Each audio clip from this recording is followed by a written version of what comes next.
What's up and welcome back. I'm John Stark from ActionMovieGuy.com, your favorite blind film critic, and today I'm tackling The Day of the Jackal. It's the new Peacock series, and I watched the first 5 episodes. I did watch the entire original initial episode drop, which was 5. I hate you, Peacock. Anyway, this is the new TV series that stars Eddie Redmayne and Lashana Lynch.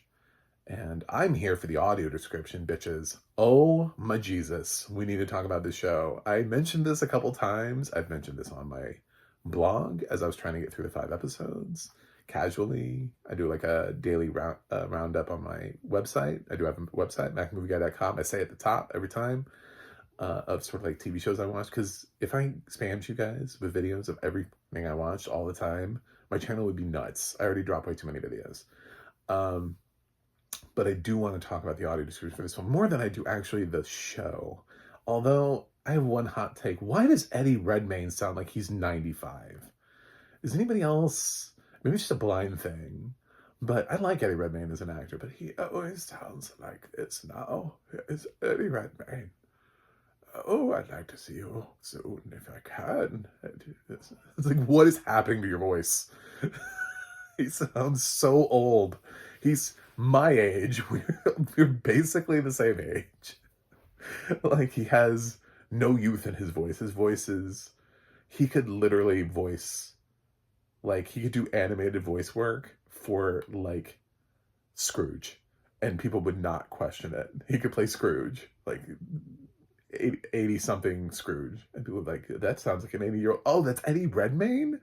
Jesus. Anyway, so he plays the Jackal in The Day of the Jackal, which he's frequently called in the audio description because his name is a secret. It's a clandestine thing, and he's a hitman who, you cannot know who he is or what he's about. Lashana Lynch is sort of on the other side of this whole thing. I really enjoyed her in a couple of things previously. Actually, I'll name check the weirdest fucking thing I liked Lashana Lynch in that I still remember her for, and that is Matilda. I thought she was delightful in Matilda the musical. So, not the thing you were probably going to be like, Bob Marley, One Love? Well, she's fine in that, but I liked her in Matilda, and that's why I remember Lashana Lynch. The rest of the cast is like British. Charles Dance pops up in an episode, but he's not like regularly in this. So, it's an assassin thing. The guy gets hired and he's bouncing around. You're sort of following him getting hired by these different organizations to kill. And I'm sure like the plot will resolve itself. In fact, I'm not going to watch the series anymore. I find this audio description track is exhausting because it challenges everything that I know and love about audio description. And I've watched it in so many different fashions because I have 5 episodes. So a lot of times I watch TV in different places, so I watch it with headphones. So I have headphones, and like I can really hear like the detail in the audio description when I'm listening with headphones instead of when I'm listening from my TV. And the balance is interesting. And I've also listened to it through the TV, and so I have sort of like an informed opinion of various different ways of listening to this audio. Thank you for 5 episodes. You know what I'm saying? Like, this is the difference between only doing 1 episode, like a pilot, and only watching that 1 episode at one time, and then 5 episodes, and I've watched this all over the place. It's everywhere. I'm not all about like name checking specific people, and I want to say the team here is Ayudo, that's behind this, the audio description company. So I don't like the writer here as much. So I'm not name checking and calling out. The thing about is accessibility is we need it.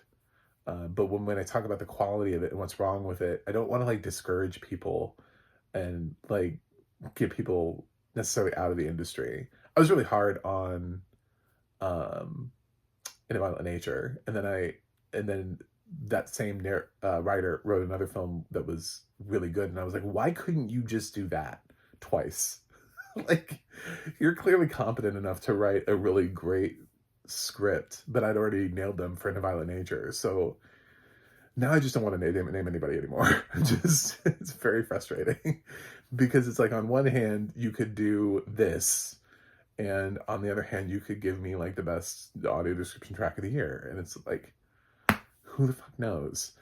So this is a hot mess, and I've asked the dark room boys to take a look at it too, just because I like performative audio description. I enjoy it.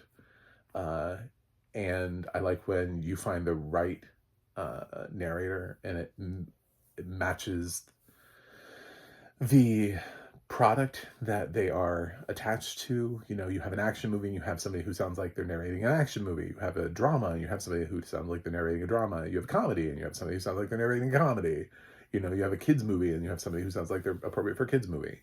My best example of this is always Dave Wallace on Solar Opposites. I think is the perfect marriage of a narrator who completely understands 100% what they're doing, and a show that supports it in a way where I've actually seen, I think the show is actually aware that they have an audio description track, and they've had a couple times where they've written things and his audio description has been written and tied into sort of the show itself, the track. When you listen, there was an episode, sort of like a little bit what they did it with, where they acknowledged, the show acknowledged that they have blind and low vision users in Station 19. Right towards the end, they took an opportunity to jump into the audio description track and thank their blind and low vision users for continuing to watch the show for all those seasons. So, which is great. Sometimes people notice that we exist, and I pat them on the back when we do. So that is definitely a show that works. Sometimes it's the wrong voice on the thing. You have somebody who's too light on a thing that's too dark. You have somebody who's too dark on a thing that's too light. Like, I love William Michael Redmayne, but he needs to not be on like Barney's Great Adventure. You know what I'm saying? Like, let's not scare the kids. And then the same thing can be said for people with light voices. It's like, okay, well, you're great on, you know, in a Disney movie, but maybe that Shudder title is not your thing, you know? So it's about finding the right people. This guy, he's good for what he's doing, but he might be doing a little bit too much. It might be a little bit too much, but I also think it lies in the writing. It's the writing that's empowering him to do too much. There are, especially when you watch, I would say, easily the first 10 minutes, although it repeats itself, this becomes a trend. What I'm talking about becomes a trend anytime that they have to do anything that's outside the English language. It becomes very summarized. It becomes very interpretive. It becomes very much like a quick basic that, well, that's what that conversation was about. You know, like he talks on his phone to his wife about his, why can't we know what he's actually saying? You know, and that's so rare. I can't think of another time where I've heard like a lot of things just being summarized instead of it being a word for word translation of what's being said. And I was like, what could possibly be the reason for that? And I'm like, maybe it's not subtitled. And it's like, well, then how would he know what's being said anyway? It's not like there's subtitles that says he yells at his wife over the phone. You know, I don't think they're doing that. So I think you either have access to the dialogue or you don't. If you don't have access, then how would you know the context of what you would just say a man yells on the phone at who? I don't know. About what? I don't know. They didn't subtitle it, you know? I mean, it's a man yelling on the phone.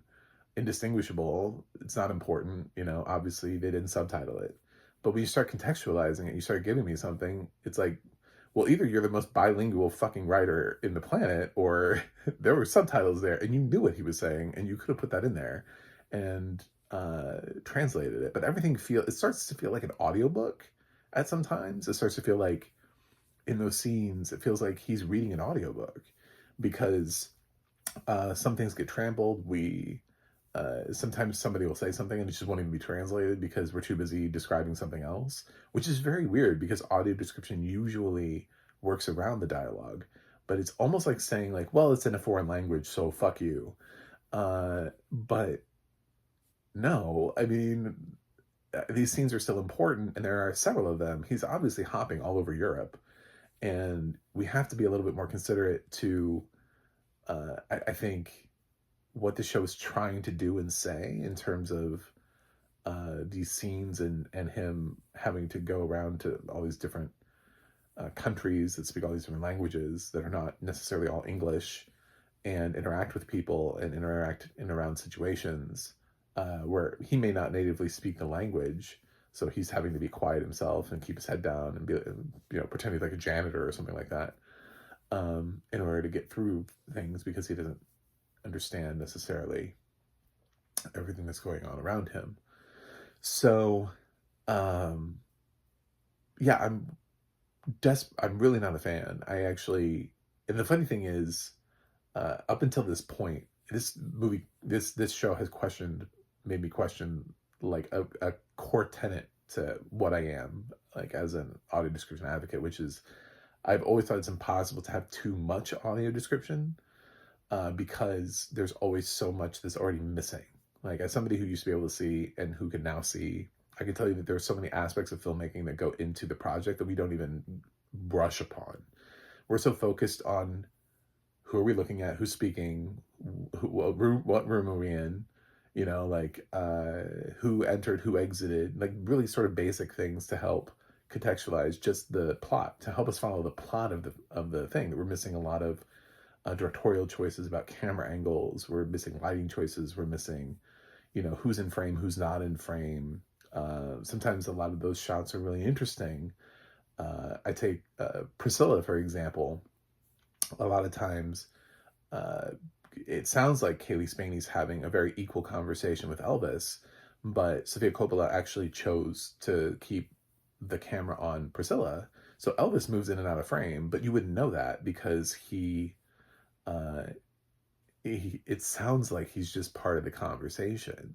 But it's sort of like an interesting choice for her. The movie's called Priscilla, so she kept it about Priscilla.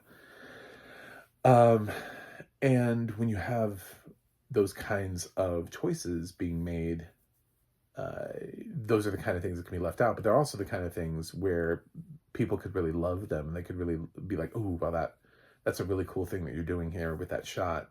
You also have those sort of nonstop tracking shots. The one take scenes. Those are really impressive to look at, but they're really hard to sort of describe and be like, the camera starts here and it doesn't stop for the next 10 minutes, where it's just like a one take action sequence, or it's cut to look like it's a one take action sequence, much like 1917, so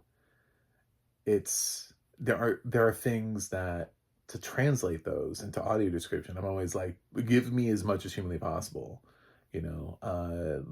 Why not? Like, why not challenge an audience? That's how we can get more blind screenwriters and directors and producers and stuff like that, is by interesting them in the art of film beyond just the general enjoyment of it and the plot and the characters. So I want that. But here, what I don't want is somebody feeling like to just say, well, we'll give you the cliff notes of what's happening in the scene. Yeah, there's stuff happening. That dude said something. I don't know. It doesn't matter. Like that kind of thing. And it feels like you're so focused on giving the audio description that I'm not entirely sure that the audio description is fully appropriate for what's going on at the same time. So in some regards, this does end up being too much audio description because it is barreling through dialogue. And I think the only reason why it's allowed to do that is because it's complacent in the fact that, well, we're making an English audio description track for people who speak English, so they don't care about people who speak other languages. Those people, what they say, it's not important. It might be. I'll never know, I mean, how? I don't speak that language, and I can't read the subtitles. That's one of the reasons why I like audio description for international things, is because I don't know what that word is. So I think about this in a way of, what would you do for the English portions? And he tones it down. So the writer clearly dials it back, and he doesn't, like, the whole thing isn't like a barrage through every ounce of dialogue, and he doesn't summarize what the people who are speaking English are doing. It's not like the entire thing feels like it was an audiobook track. No, he only does it for people who don't speak English. But then we might be losing stuff. You know, we might be we're trusting that your summarization is enough.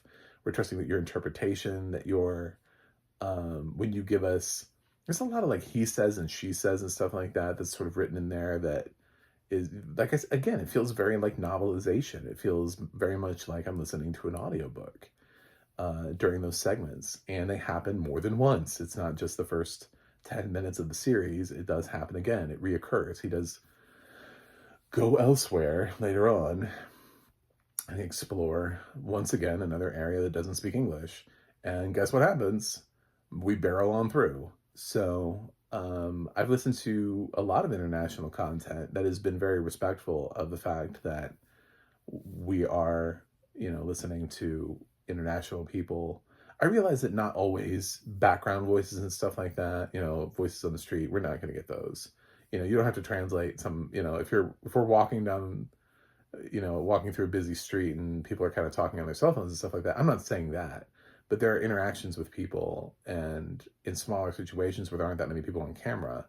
And I think their dialogue gets lost as we're too busy translating what the Jackal is doing, you know. But it's like, I think a better writer would have just found a way to balance it. And because of that, I think it's almost like, again, this guy feels like he has to read, like he's, I don't know, reading an audiobook or something, or like a radio play. Like he's, like Orson Welles would have loved him for War of the Worlds, you know what I'm saying? Like, let's get him into one of those old radio plays from back in the day.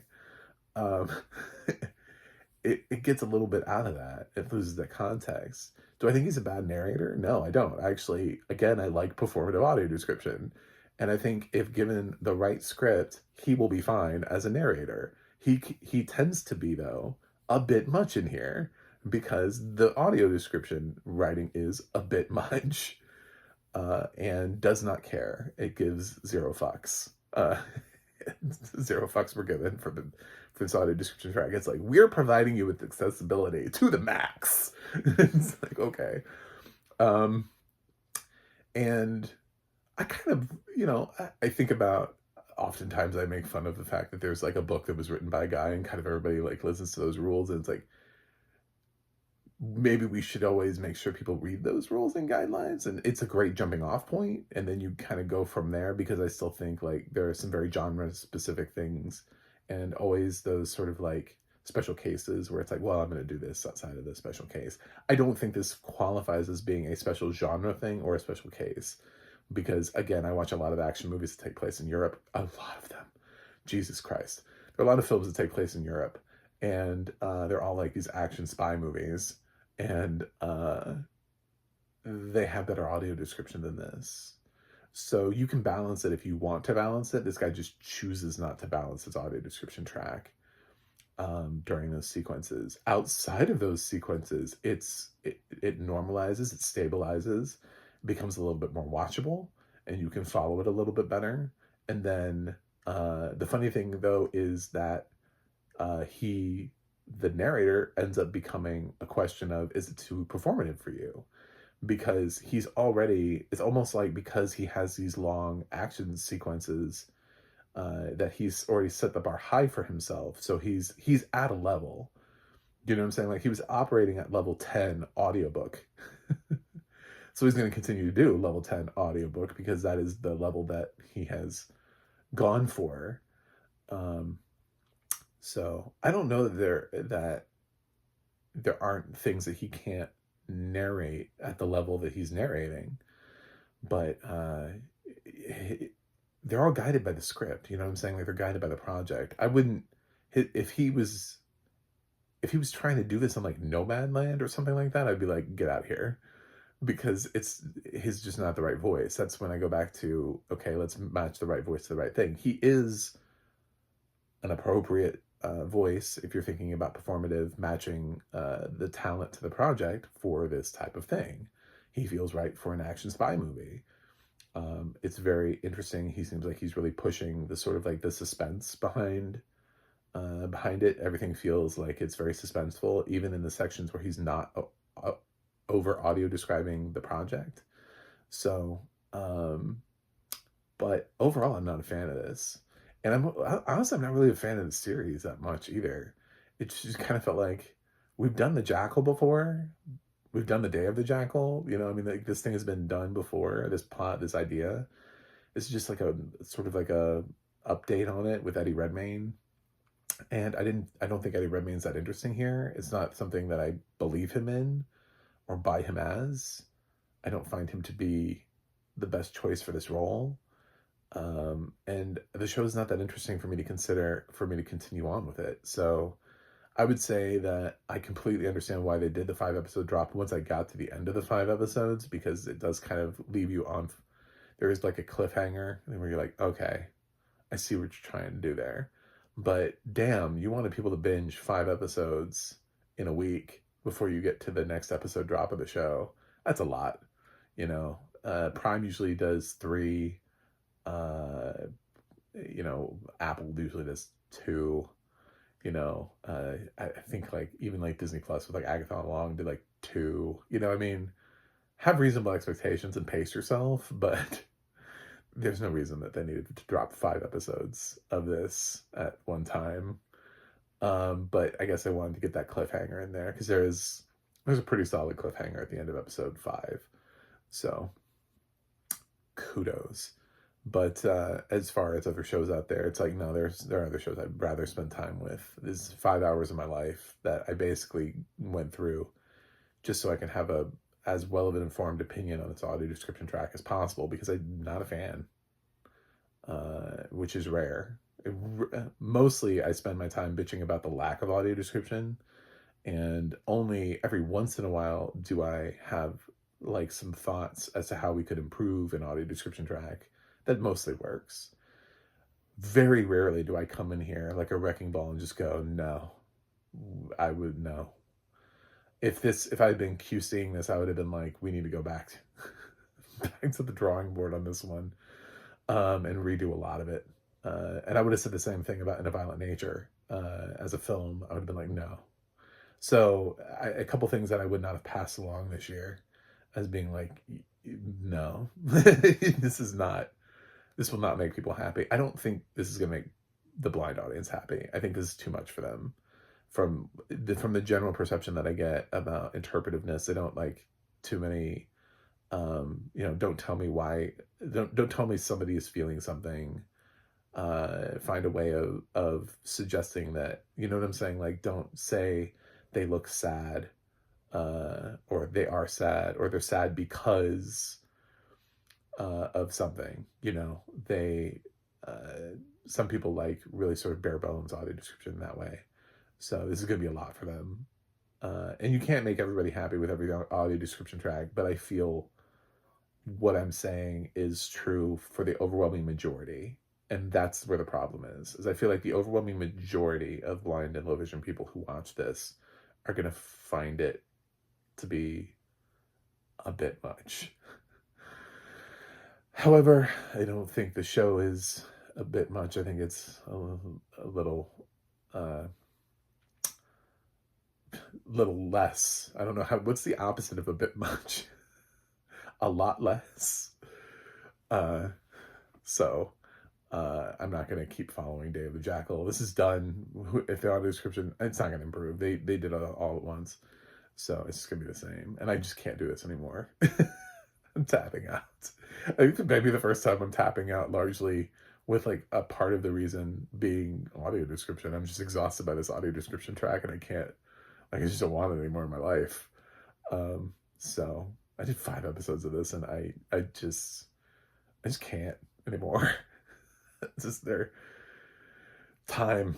I have more things to do. I have screeners, there are other shows. So goodbye, Day of the Jackal. Is it the worst thing I've ever seen this year? No, it's not. I'm concerned as to why Eddie Redmayne sounds like he's 85, but other than that, Lashana Lynch is fine. Like, I don't have a problem with her. She's good here. But has she been better? Yes, absolutely. The rest of the cast, none of them really stand out to me. But I'm gonna give The Day of the Jackal a C plus. I think it's very average for a show. Nothing to me particularly stands out. But the audio description though. Anyway, I'm interested to hear thoughts from other blind people who've seen The Day of the Jackal and listened to this audio description track. So if you have, let me know in the comments. In the meantime, thanks for watching, thanks for subscribing, and I will see you guys on the other side.